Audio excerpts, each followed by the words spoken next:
윤 대통령은 어제 이런 우리가 궁금해하는 현안 또 여러 가지 의혹에 대해서 얘기는 안 하고 4분 브리핑을 했더라고요.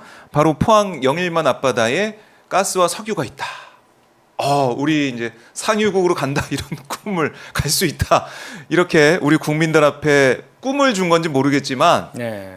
4분 브리핑하고 질문도 받지 않고 그냥 뭐 들어가 버렸습니다. 그렇게요. 그러니까 예. 아니 느닷없이 국정 브리핑 하는 것도 좀 의아했는데 첫 그 국정 브리핑이 참 뭐랄까 이렇게 뭔가 산유국의 꿈. 예 그냥 꾸고 계신가요? 아니 그러니까 그게 뭐 제 사실이길 바라고 네. 그렇게 거기 매장돼 있다는 얼마나 좋은 일입니까? 우리 민생 경제에도 도움이 될 것이고.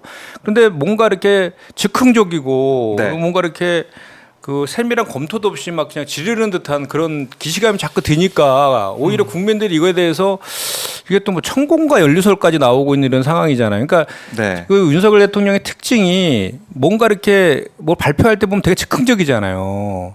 그 저기 지난번에 부산 엑스포 같은 경우에도 네. 다 가능할 것처럼 막 대대적으로 막 맞아요, 홍보하고 맞아요. 막 다 전력을 네. 쏟아붓는데 결국은 실패해가지고 그것도 아주 그 나라망신 그 차이도 엄청나게 나가지고 재정 부담만 잔뜩 저 부담 지었던 그런 그 기억이 나잖아요. 네. 그런 기시감이 또 들고 이게 사실은 그 7광구 있잖아요. 7광구. 네, 한일 대륙분 공동 협정 그게 74년도 1월달에 네. 그 체결되면서 그 당시에 박정희 정권에서 엄청나게 그걸 대대적으로 홍보했잖아요. 맞아요. 그 노래도 나왔어요, 노래도. 노래가 있어요. 노래도 있어요. 그래서 그 노래 그 가수를 그 전두환 대통령이 그 저기 불러가지고 그 사례금도 줬다잖아요. 그 당시에 100만 원. 지금 당시로 엄청 큰 1980년대. 예. 그래서 뭐 검은 진주 해가지고 막 그게 띄웠던 게 있는데 그때도 이제 이 7강구에 대해서 사실은 이 석유나 가스가 이게 매장돼 있다는 게 중요한 게 아니라 그게 경제성이 있느냐가 그럼요. 핵심이잖아요. 그럼요.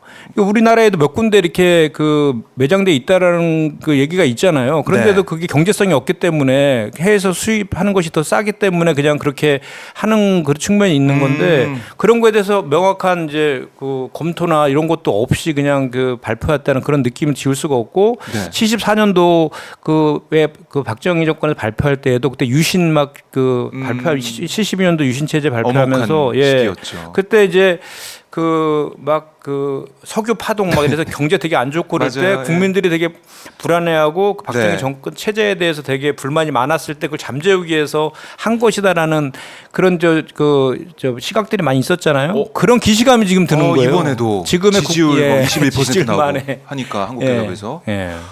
그래서 국면 전환하기 위한 그런 브리핑이 아니냐 이런 생각 가지고 있는데 아니길 바라죠. 아니길 바라는데 그런 느낌적인 느낌이 든다는 거. 특히 아까 천공 얘기를 잠깐 언급하셨지만 이게 천공 유튜브 채널에 올라온 금을 대체할 수 있는 물질을 개발할 수 있는지 이런 제목의 영상에서 이게 지난달 16일 공개가 된 건데 뭐 촬영은 1월 14일 수원에서 촬영됐다 뭐 이렇게 얘기는 하더라고요. 어쨌든 거기 영상을 보면 우리는 산유국이 안 될 것 같냐? 앞으로 우리도 산유국이 된다. 우리도 산유국이 될 수 있다. 이런 얘기가 5월 16일에 유튜브 채널에 공개된 다음에 좀 보름여 지났죠? 근데 윤 대통령이 갑자기 긴급 브리핑을 통해 가지고 포항 영일만 앞바다에 이 물리 탐사를 해봤더니 거기에 많은 양의 석유와 가스가 있습니다. 예. 이게 발표하다 보니까 또 이게 천공의 석유 예언이 또 현실화된 게 아니냐 이런 국민들의 또 비판, 지적 이것도 나오고 있습니다. 그러니까 이거 참 묘하네요. 이 천공 얘기가 나오면 이제 우리 천공 전문가인 부승찬 의원이 이제 더 저기 나오시면 잘 네. 대답하실 것 같은데 그 전에도 하여튼 중요한 순간마다 천공이 나타나잖아요. 그러니까 이제 이번 건도 그런 이제 또 기시감이 드는 건데 네. 그 과거에 우리 용산 대통령실 이전하는 것도 그렇고. 맞아요. 용산 시대. 영국 여왕에 대한 조문 취소한 때도 천공 나왔었잖아요.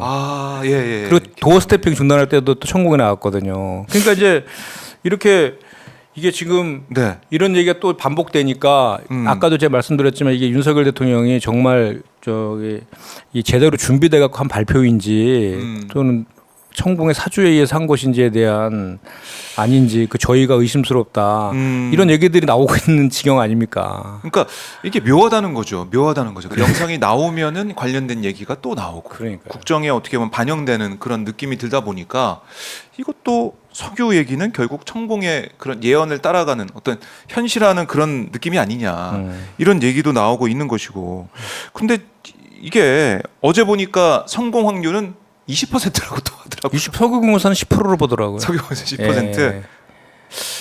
아 이거 이게 대통령이 나와가지고 발표할 일입니까 이게?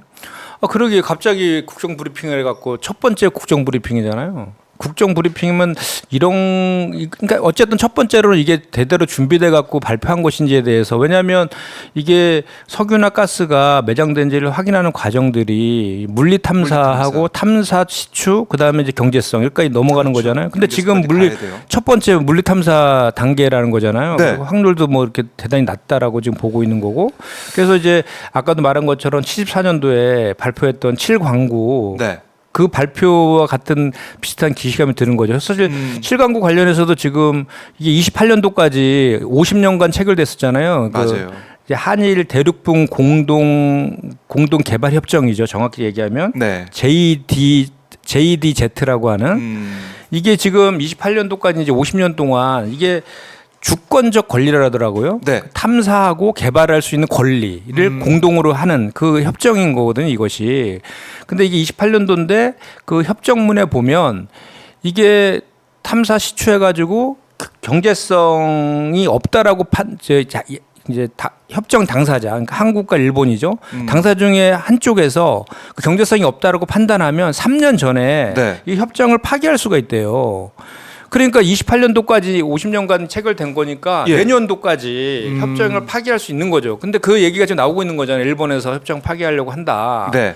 그래서 이게 두 가지 관점이 있는 거예요. 하나는 이게 실제로 그 74년도 할 때 그런 그 국면 전환 유신 체제에 대한 국면 전환용으로 발표한 것인지 실제로 경제성이 없음에도 검증되지도 않았음에도 불구하고 한 것인지 또 하나는 일본이 네. 이걸 파기하기 위해서 파기하고 혼자 독자적으로 일본에서 7광구를 개발하려고 하는 건 아닌지 이 두 가지의 이제 해석이 있더라고요. 관점이. 네. 그러면 어쨌든 간에 어떤 것이든 간에 지금 윤석열 정권에서 해야 될 일은 이렇게 영일만에 대해서 그렇게 지금 시급하게 이런 발표를 통해서 그 발표를 할 것이 아니라 7광구와 관련된 문제 해결을 먼저 좀 하는 그렇네요. 것이 순수 아니냐. 매듭이 안 지어졌는데. 네, 그런 얘기가 나오고 있는 거죠. 네. 그러면 이게 이렇게 국정 브리핑을 통해 가지고 국민 앞에 발표를 했어요. 이게 국민들이 볼 때는 뭐 앞으로도 계속 한다 그러다요. 이게 브리핑 같은 네. 거를 계속 한대요. 예. 국민들이 볼 때는 좀 어떻습니까? 이게 좀 효과가 있겠습니까? 국민들이 볼 때 윤 대통령이 이렇게 정책도 직접 발표를 하네. 대단하다. 지지율 올라가네. 이렇게 나오고 국정 브리핑이요? 어떻게 보셨어요? 도어 스태핑 2탄이 되지 않을까라는 생각이 드는데 중요한 것은 그 국정 브리핑이 국민이 듣고 싶은 것을 해줘야 되잖아요. 본인이 하고 싶은 거를 해야 되는 게 아니라. 네. 근데 지금 윤석열 대통령은 지난 총선 참패 이후에도 국정 기준 옳다라고 하고 있고 홍보가 소통이 부족하다라고 했으니까 국정 홍보하는 국정 브리핑을 하지 않을까라는 그런 우려가 솔직히 드는 것도 사실이죠. 홍보. 예. 홍보용이다. 홍보. 그럼 뭐 지지율에 큰 영향은 뭐 없을 가능성이 크겠네요. 오히려 떨어질 가능성이 더 높아 보이는. 오히려 실망감에. 예. 자, 브리핑을 통해서 4분 동안 하고 싶은 얘기를 다 하고 질문도 받지 않고 갔는데 아니 김치찌개 끓여주고 계란말이 해주고 그러니까요. 기자들하고 뭐 친하게 지낸다면서요. 그러면 질문도 좀 받고 이게 뭔지 정말 경제성이 있는 건지 가능성이 어떤 건지 그리고 뭐 최혜병 특검법이나 김건희 여사 특검법 관련된 질문도 좀 받고 그게 정말 소통인데 김치찌개 한번 끓여주고 끝이에요. 이게 뭔가요? 그러니까요. 국민이 옳다라고 하고 국민의 뜻을 받들겠다라고 분명히 말씀하셨는데 네. 소통은 일방적으로 하니까 그게 소통인가요? 그러니까 이거 먹을 거 뭐 만들어주고 이럴 때만 뭐 소통하는 것처럼 하고 지금 그냥 4분 만에 와서 할 말 하고 가버리니까 이거 브리핑 공지도 8분 전에 됐대요.